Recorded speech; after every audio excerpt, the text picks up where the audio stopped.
Alright guys and gals, this is my 400EX, or if you want to call it that. I'm just going to kind of hit on some of the custom upgrades that I've done. So those are Alba plus 2 A-arms, and I did a custom needle bearing upgrade where I got rid of the Delrin bushings that only lasted 3 rides a piece and then went to hell, so I changed them with some needle bearings. I'm not going to hit on all of the aftermarket bolt-ons because there's, quite frankly, just a lot. But I'm going to hit all the custom stuff, and I want to give a shout out to Josh from Motorsports because he did a lot of the fabrication work for me, and if it wasn't for him, this thing wouldn't look like it does right now. So,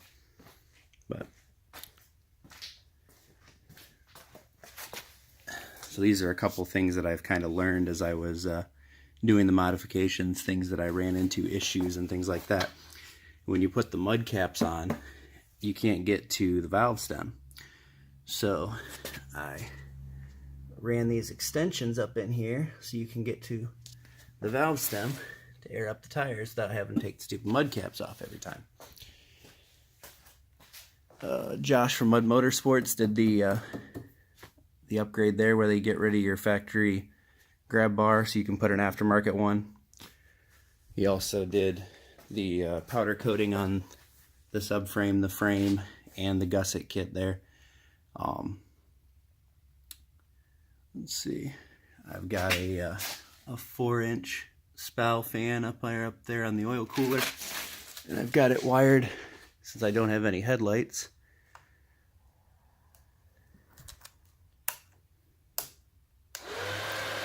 on the factory headlight switch. But there's no reason for that to be there other than that. And I got a little indicator light there telling me that it's on, because sometimes I'd bump that switch and it'd go off. But got Elka Legacy Stage 3 long travel in the front, long travel in the back with a G2 Thunder link, Hauser Pro Bounce Nerf bars. I did a custom ram air intake there that goes into the airbox. The airbox lid's obviously been modified too.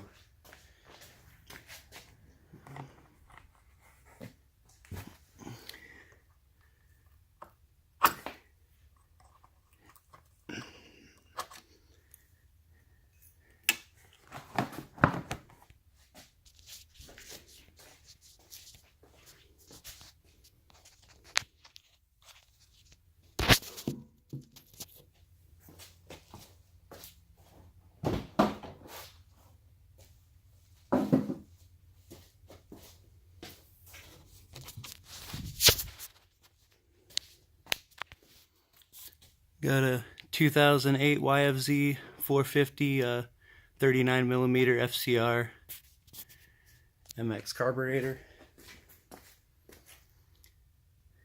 And I got rid of that whole entire box on the side of it for your idle adjustment. And I custom did a thing where the idle adjustment's down here. It's like a dirt bike setup that they had everything there. You just had to drill the hole and tap it. Did a R&D Powerbowl 2 so I can adjust the leak jet, and an R&D flexible mixture screw there.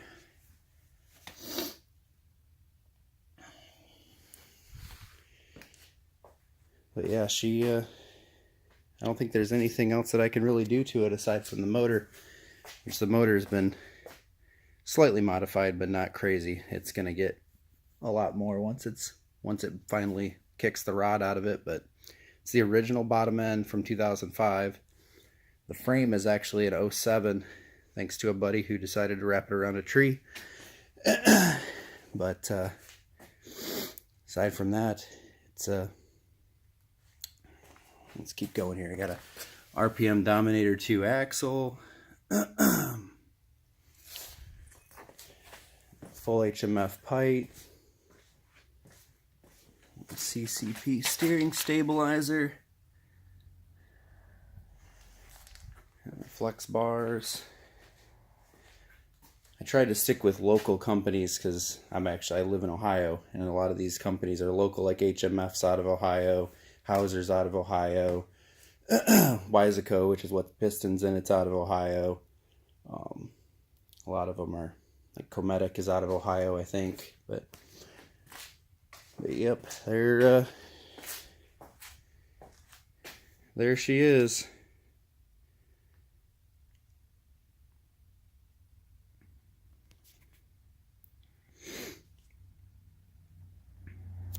But if you have any questions or anything like that about any of the custom upgrades that I did, or want to know how to do them, you can either message me here on YouTube, or you can get a hold of me on the Honda forum. I'm a moderator on the Honda forum with the screen name of Slammed Ranger.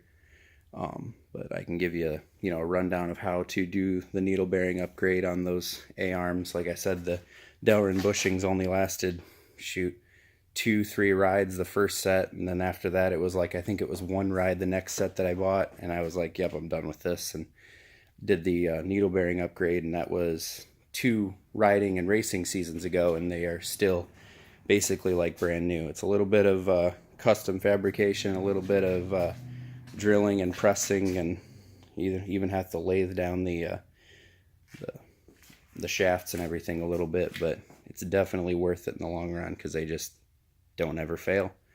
But I think at this point about the only thing left factory on it is the hubs and the bottom end of the motor. It's a it's a 416 with +1 kibble white valves, intake and exhaust. I had to fly cut the piston for clearance because they're not supposed to be with a 416 kit.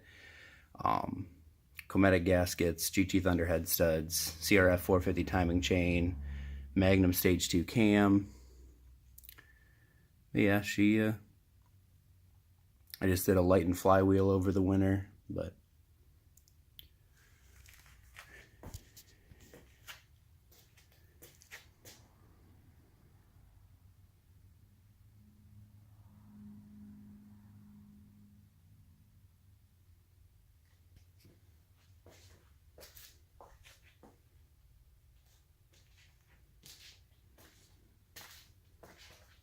that's a Mod Quad riser there with the key and everything down there in the dash. That's actually a kit that you can buy. I did an easy pull, Moose easy pull throttle, and then I've got an easy pull, MSR easy pull clutch lever. You can pull it with 1 finger. I can actually almost pull it with my pinky. I can pull it with my pinky.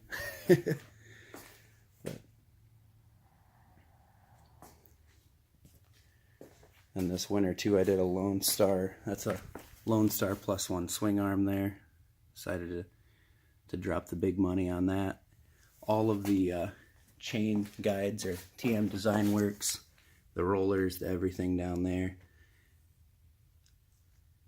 IMS shift lever. That thing is surprising how small it is, but it's a great upgrade. You can get your boot underneath there a whole lot easier for shifting. It's like, it made all the difference in the world.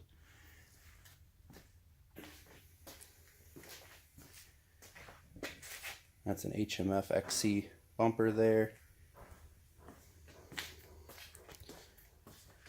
And then I did the HMF grab bar too. It's like I said, trying to stay with local companies, local and close. But I think that pretty much covers it. Like I said, if anybody wants to know how to do any of those custom upgrades, let me know. I like helping people on that forum as much as I can. Obviously, I'm a moderator on it. I've been there for many, many years, and so I like helping people to kind of fix problems that shouldn't be problems. I mean, honestly, Alba shouldn't use those Delrin bushings. They just don't last. I mean, but